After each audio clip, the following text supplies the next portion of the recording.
बच्चों सुप्रभात। मैं अखिलानंद मिश्रा हिंदी साहित्य कक्षा 7 पाठ 2 बुद्धि और भाग्य नामक लोक कथा पढ़ाने जा रहा हूँ। बच्चों, लोक कथा किसे कहते हैं ये जानना बहुत ज़रूरी है। लोक कथा अपनी अपनी लोक कथाएँ, प्रत्येक देश की अपनी अपनी लोक कथाएँ होती हैं। उस देश की सभ्यता और संस्कृति, लोक संस्कृति, परंपराओं, रीति रिवाजों को जानने का अवसर प्रदान करती हैं और कथा नैतिक शिक्षा से भरपूर होती है। बच्चों, जीवन में भाग्य के साथ साथ व्यक्ति के अंदर बुद्धि का होना भी जरूरी है। इस पाठ में यही बताया गया है। अगर भाग्य तेज है, अगर बुद्धि कमजोर है, तो भाग्य द्वारा प्राप्त संपत्ति उसके लिए बेकार है। बच्चों, इस पाठ के विषय में हम बता रहे हैं, आप ध्यान से सुनिए। पूरा सारांश, इस कथा का पूरा सारांश एक गडेरिये, एक सौदागर और एक राजा बनने और उसकी गडेरिये की शादी तक जाते जाते यह कथा का अंत हो जाता है। एक बार बुद्धि और भाग में किसी बात को लेकर बहस हुई।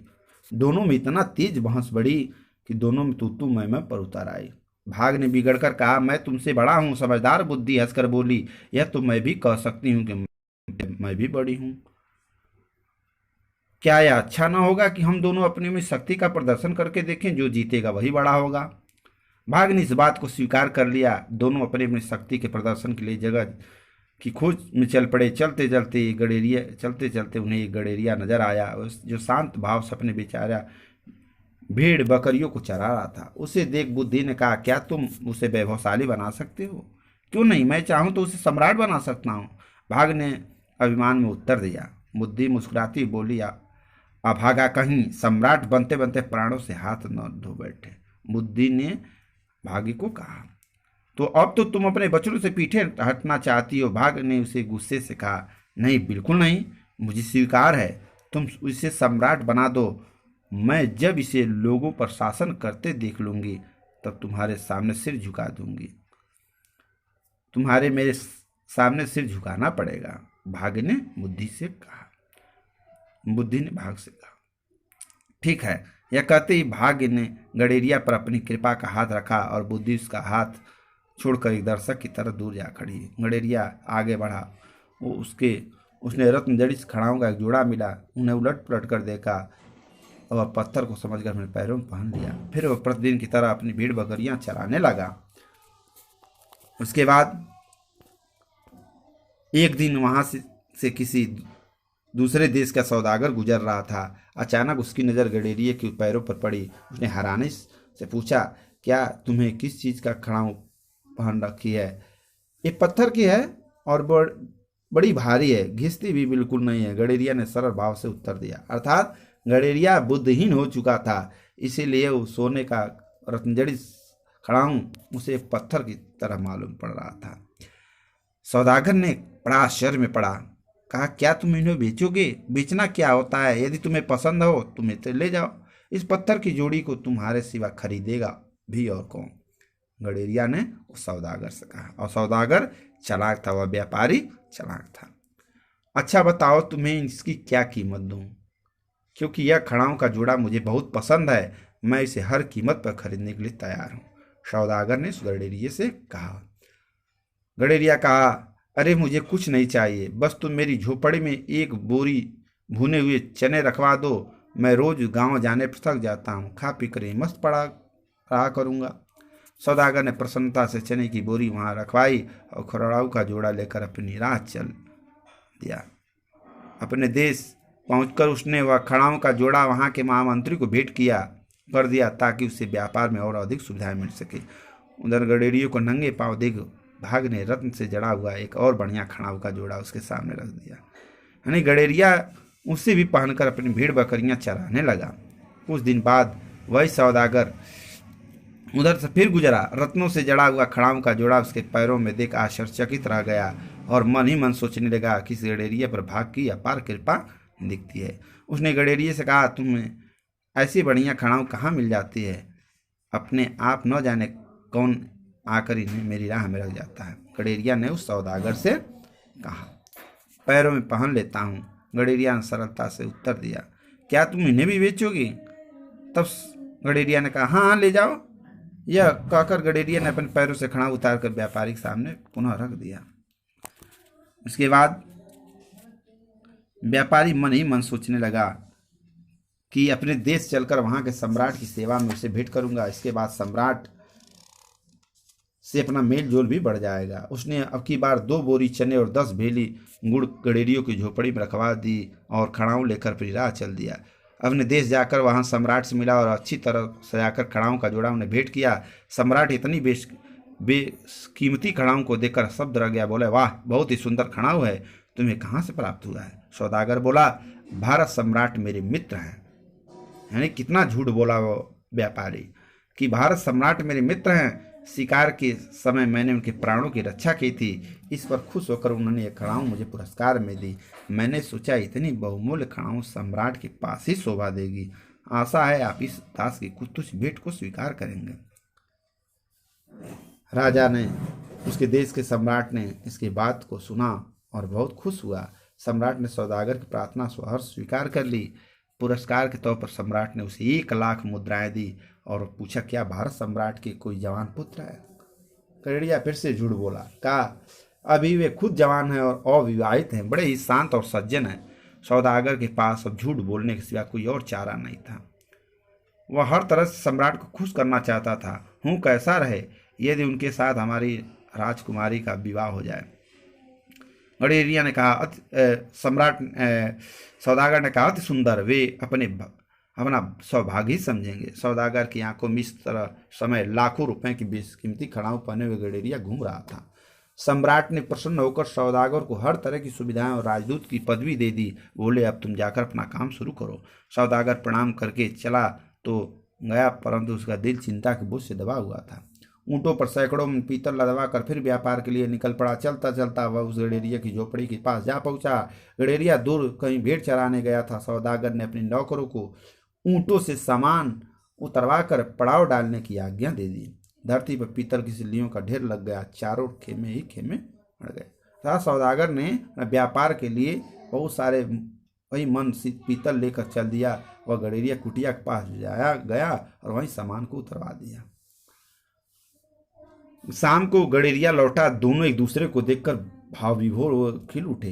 गडेरिया के पैरों में अब एक और बेशकीमती खड़ाऊ देखा। तब तक सौदागर आश्चर्य की सीमा न रह गई।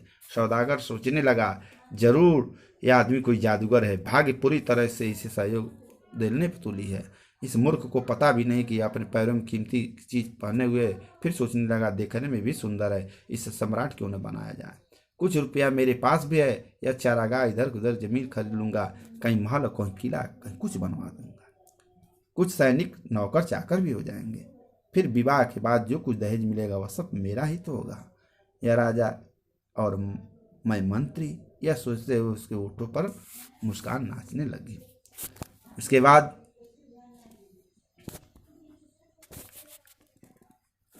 बाद भाग ने उसके हृदय के भाव पढ़े खिल उठा। बुद्धि मुस्कुरा उठी। भेड़ बकरियों को अपनी जगह बांधकर थका हुआ गडेरिया पीतल की सिल्लियों के ढेर के साथ सहारा लेकर बैठ गया। सौदागर ने उससे बोला, अब की बार तुम बहुत जल्द लौट आए। हाँ, बहुत काम आ पड़ा। अब मैं तुम्हारे पास कुछ दिन रहूंगा। तुम्हें कुछ ऐतराज तो नहीं? अरे वाह, कैसी बातें करते हो। जंगल में मंगल हो जाएगा, बस मेरी भेड़ बकरियों को तुम्हारा कोई आदमी न छेड़े। अरे अब तो तुम इन भेड़ बकरियों की चिंता मत करो, मैं सम्राट बनाने वाला हूँ। सम्राट? गडेरिया ने कहा, वह क्या भला होती है? गडेरिया ने हैरानी से पूछा। सौदागर ने कहा, बड़ा बेवकूफ है। सम्राट यानी महाराज, मतलब कि आसपास के इलाके के जितने भी आदमी हैं सब तुम्हारी चाकरी करेंगे। मैं अपने देश की राजकुमारी से तुम्हारा विवाह भी करवाऊंगा। मेरा विवाह? तुम्हारे बातें तो मेरी समझ में आ नहीं रही, पर ठीक है, जो तुम्हारी इच्छा हो सो करो। बस मेरी भेड़ बकरियों को कोई कुछ न कहे। यह कहते कहते वह अजीब मूर्खता से हंस पड़ा। तभी अचानक सौदागर की नजर पीतल की ढेर पर पड़ी। वह आंखें फाड़ कर देखता रह गया। पीतल में एक अजीब तरह की चमक आ गई। वह पीतल का नहीं, सोने का ढेर था। वह सोचने लगा, ओह, यह आदमी कितना भाग का बली है। उसे सम्राट बनाना कुछ कठिन काम नहीं है। यह तो सम्राट बनाया है। गडेरिया ने ऐसा किया जिसका उसका जितना पीतल का था सब सोना का हो गया। और सौदागर ने आश्चर्य में पड़ करके मन में सोचने लगा। भाग ने जीते हुए वीर की तरह विमान से बुद्धि की ओर देखा। बुद्धि ने मजाक में ही उत्तर दिया, कोई बात नहीं, अभी आगे बढ़ो। सौदागर ने अपना सोचा हुआ काम शुरू कर दिया। सोना बेचकर जमीन खरीदी, महल बनवाया, किला बनवाया, सेना भर्ती की। बेशुमार दौलत, अपार दौलत उसके पास हो गया।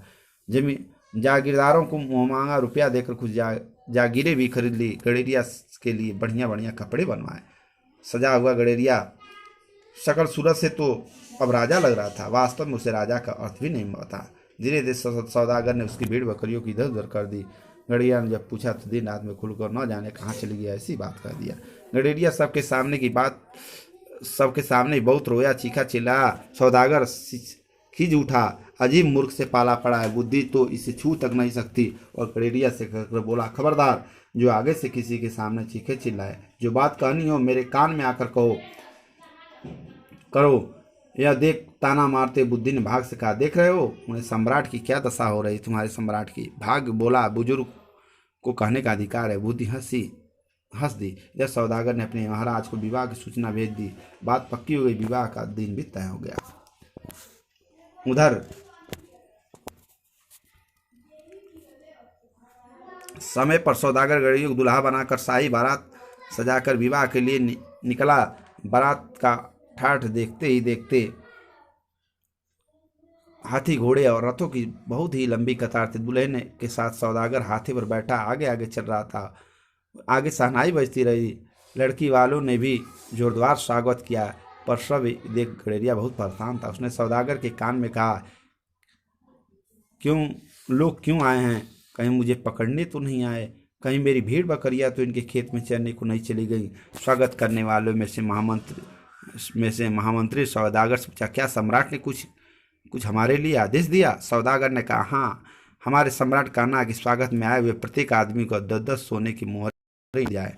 चारों ओर गडरिया सम्राट की जय हो के नारे गूंजने लगे। भाग ने ठहास लगाते हुए बुद्धि की ओर देखा। बुद्धि शांत भाव से बोली, पर यह अब तो सौदागर की मेहरबानी से ही हुआ था। गडेरिया बेचारा दुल्हा बना हुआ था, लेकिन बहुत परेशान था इस भीड़ भाड़ को देख करके। वह सोचने लगा कि क्या हो रहा है मेरे साथ। क्योंकि मैंने सौदागर का साथ नहीं छोड़ा। सौदागर के सहारे मैं और तुम अपनी मंजिल की ओर बढ़ रहे हैं। इस कहानी के अंत में हमारी हार जीत का फैसला होगा। भाग और बुद्धि ने आपस में बात कर रहे थे। बात आगे बढ़ी। बारात की अगवानी दावत का रंग जमा। फिर रात को भावरे पड़ी। भावरे बाद दुल्हा बना गडेरिया चित्रशाला में गया। वह बहुत परेशान था। डर के मारे उसका बुरा हाल था। बार बार सोचता, आखिर यह सब क्या था? मैं फिजूल सौदागर के चक्कर पड़ा। आधी रात को गडेरिया पायलों की झुंझुन की आवाज़ सुनाई पड़ी। पायलों की झुंझुन ने गडेरिया के मन में बेहद डर भर दिया। वह कांप उठा। उसने बचपन भूत प्रेत और डाकिनियों की कहानियां सुनी थी। वह रात के समय आकर लोगों को मार डालती है। उसने अनुभव किया कि वह आवाज़ और निकट आती जा रही है। कुछ देर बाद किसी ने कमरे का दरवाज़ा खटखटाया। वह भाग से पीला पड़ गया। उसका दम फूल गया। अपने बचने का अब उसे कोई उपाय नहीं सूझ रहा था। वह लपका और खिड़की से नीचे छलांग लगाने लगा। अब उसकी मौत नज़दीक थी। तभी बुद्धि ने भाग से कहा, उसे बचाओ, तुम्हारा सम्राट मौत के मुंह में जा रहा है। भाग चुपचाप खड़ा था। उसकी समझ में कुछ नहीं आ रहा था। वह झुलाकर बोला, क्या करूं? अजीब मूर्ख से पाला पड़ा है। तुमसे बन पड़ता है तो तुम ही उस मूर्ख को मरने से बचाओ। मैं अपनी हार मान लूंगा। तथास्तु ऐसा ही हो। यह कहकर बुद्धि गडेरिया के दिमाग में घुस गई। बुद्धि के आते ही ऊंचाई से धरती की ओर देख गडेरिया सोचा, नीचे गिरकर मरने से क्या लाभ है, और फिलहाल राजमहल में टाकनियों का क्या काम है। तभी वह खिड़की को छोड़कर कमरे में लौट आया। फिर उसे ध्यान आया कि उसके साथ रात को मेरी भांवर पड़ी थी। उसके पैरों से भी ऐसी ही आवाज़ आ रही थी। हो सकता है मेरी दुल्हन ही मुझसे मिलने आई हो। ओ, मैं भी कैसी मूर्खता करने जा रहा था। धीरे धीरे सारी कहानी उसके दिमाग में घूमने लगी। अब उसने हंसते हुए द्वार खोल दुल्हन का स्वागत किया। दोनों खिल उठे। दूसरी ओर भाग्य और बुद्धि के सामने अपनी हार मानकर सिर झुकाए खड़ा था। लोक कथा। बच्चों, इस कथा लोक कथा के माध्यम से तो स्पष्ट हो गया कि भाग्य और बुद्धि दोनों का जीवन में होना आवश्यक है। अगर भाग्य साथ दे रहा है, बुद्धि नहीं है, तो सब बेकार जाएगा। यह था। और बच्चों, एक नए शब्द एवं शब्दार्थ को लिख लीजिएगा। और जय हिंद, जय भारत।